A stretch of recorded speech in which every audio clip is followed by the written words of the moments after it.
Ever since switching to the Mac many years ago, because of my lifestyle that involved always being on the road, I've only actually used Mac laptops.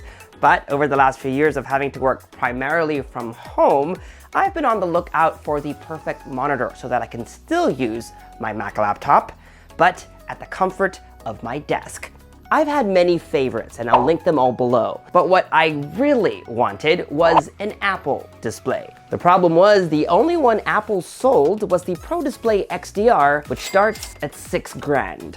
Way out of my budget, which is why I was thrilled when Apple announced the Studio display. Still pricey at $1599, but much more affordable. Hi, I'm MICHAELJOSH, your gadget matchmaker, and in this video, we'll find out if the new Studio display is your gadget match.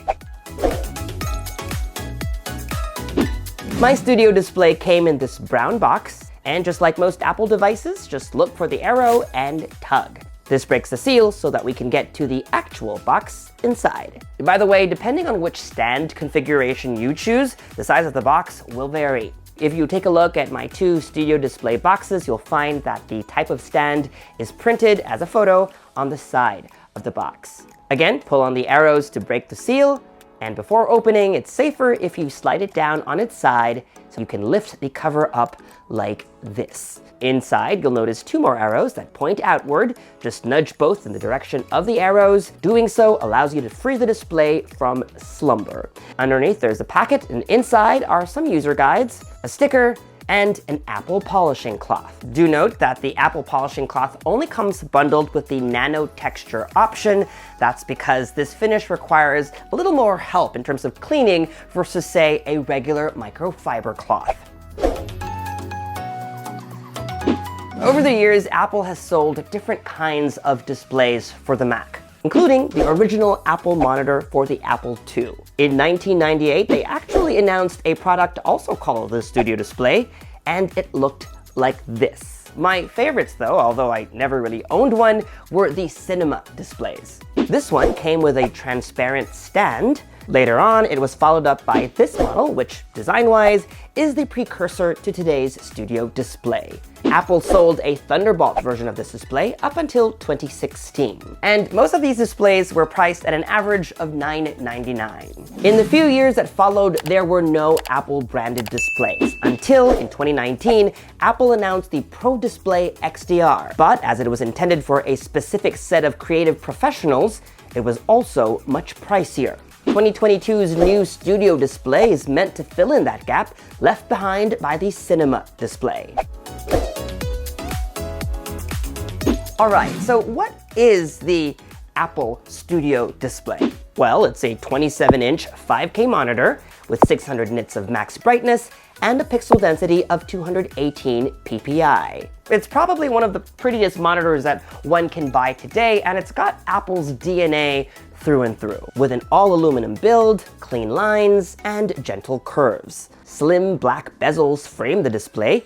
There's no Apple logo or product name printed up front. That's reserved for the back of the device. There are no buttons, and only 4 USB-C ports on its back, one of which supports Thunderbolt 4, which also delivers up to 96 watts of power. So, for example, it can fast charge an M1 Max-powered MacBook Pro while also delivering enough power for that laptop to run at max capacity. The other 3 USB-C ports support a 10 gigabits per second connection, which you can use to connect external storage devices, other peripherals, and networking. Up front, there's a FaceTime camera built in, and grills on top for fan vents, and speaker grills on the bottom. Finally, to enable features like spatial audio and center stage, there's a built-in A13 Bionic chip, the same chip used to power the iPhone 11 series. More on these features in a bit, but first, I wanted to talk to you about my experience using the Studio display. When I first saw it in person, it seemed smaller than I had expected, and maybe that's because I've been reviewing pretty large monitors recently. That's not to say 27 inches isn't large enough. I think it's a well-balanced size for my needs, and even if I've said I prefer 16:10 displays, for some reason on this monitor, 16:9 doesn't bother me. Colors are great, and like on the iPhone, it has True Tone, so the display can adjust its color temperature to match lighting conditions. With the sun shining brightly outside and the studio lights hitting me directly, I think it's time to take a break, cool down, and talk about this video's sponsor, the Torras COOLIFY 2. I can't tell you how happy I am to be checking this out, especially after the heat wave that we've been experiencing in New York recently. The COOLIFY 2 is a bladeless air conditioner that cools the most important part of your room, your personal space. It goes around my neck like this, and comfortably so, with adjustable angles and its built-in silicone cushion. Whether I'm out running errands, going for a run even, or biking around, it stays in place and helps me cool down. It has 3 different modes to choose from. Just press this button over here. There's fan mode, which is great for days when you're lounging outside, but there's not enough of a breeze, or just here at home while working on my desk, or making lunch in the kitchen. I guess you could say it saves me from having to run my AC on all the time. Of course, there's cooling mode where the air conditioner kicks in. And as its name suggests, the device can cool down to an impressive 27 degrees Fahrenheit or -2 in Celsius to save you from the scorching heat. There's also heating mode, which is perfect for winter. Just press the mode button for 1.5 seconds and it will help you warm up when the cold starts to bother you. Each mode also has 3 levels that you can adjust by pressing the power button. That way you can regulate the temperature depending on what the weather is like and what activities you're doing.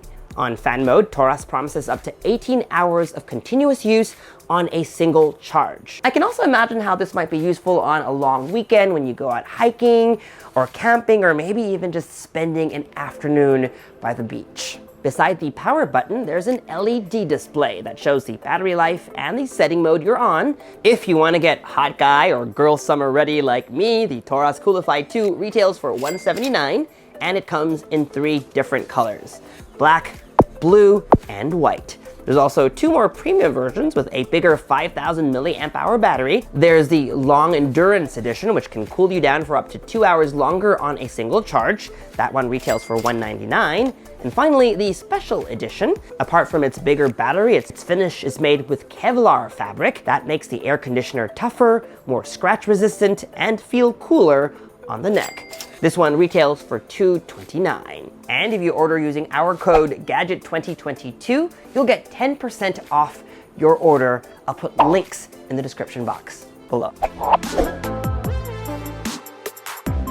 So important in the age of work from home video conference calls, the studio display comes with a built-in video camera, microphones, and speakers. I've done videos on 3 other smart monitors recently. The HUAWEI MateView did not have a built-in camera. The Samsung Smart Monitor M8 shipped with an external camera that you snapped onto the back of the monitor like so. The studio display is the only monitor, at least that I've reviewed, that comes with a built-in web camera. And I do know that the likes of Dell and Asus have monitors that do, but all those monitors look like they have an external camera stuck on top of them.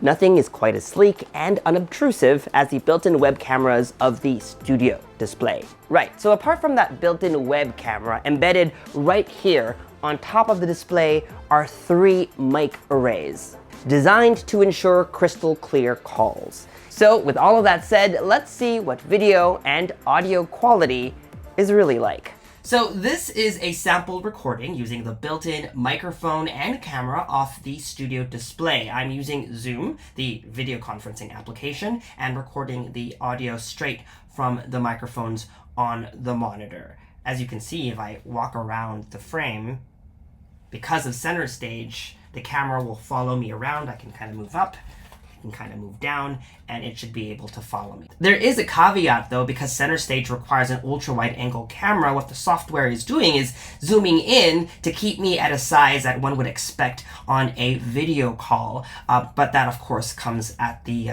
expense of video quality. But you be the judge. Let me know in the comments section below how I look and how I sound.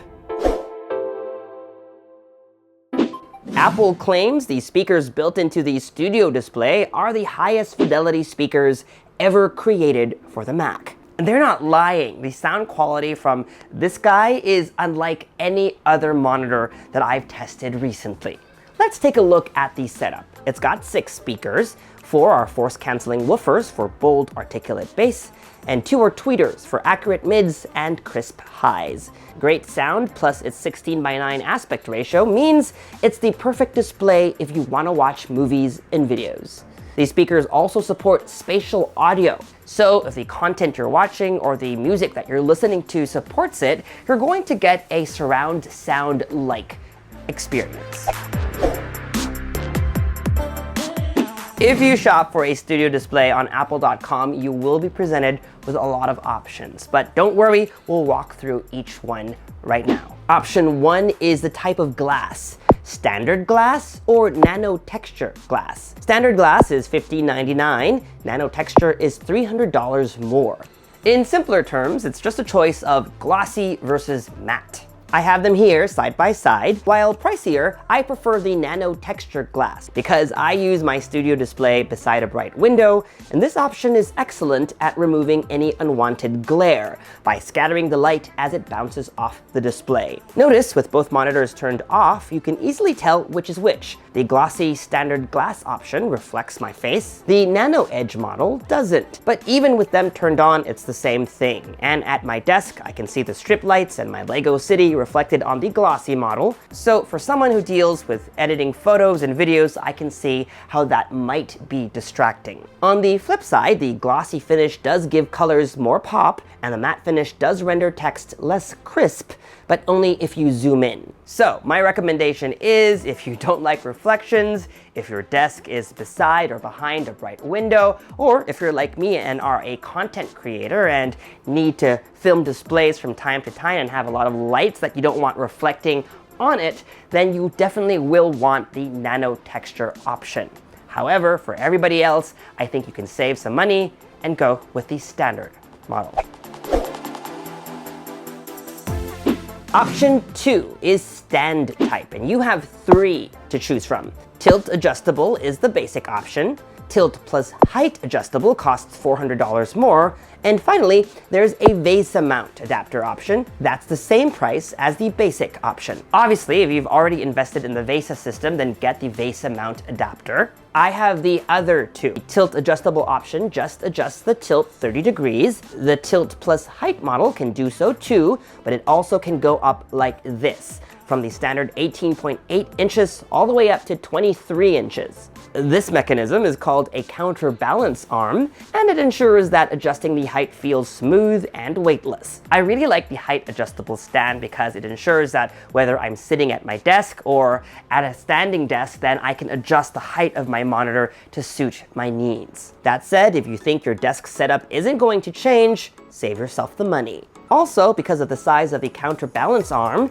you'll find that the stand of the nano texture model extends deeper by 1.5 inches to be exact. So that's also something to consider depending on the size of your desk. One last thing, while I hear it is possible at Apple certified service centers and Apple stores, stands are not user replaceable. So make up your mind before you buy.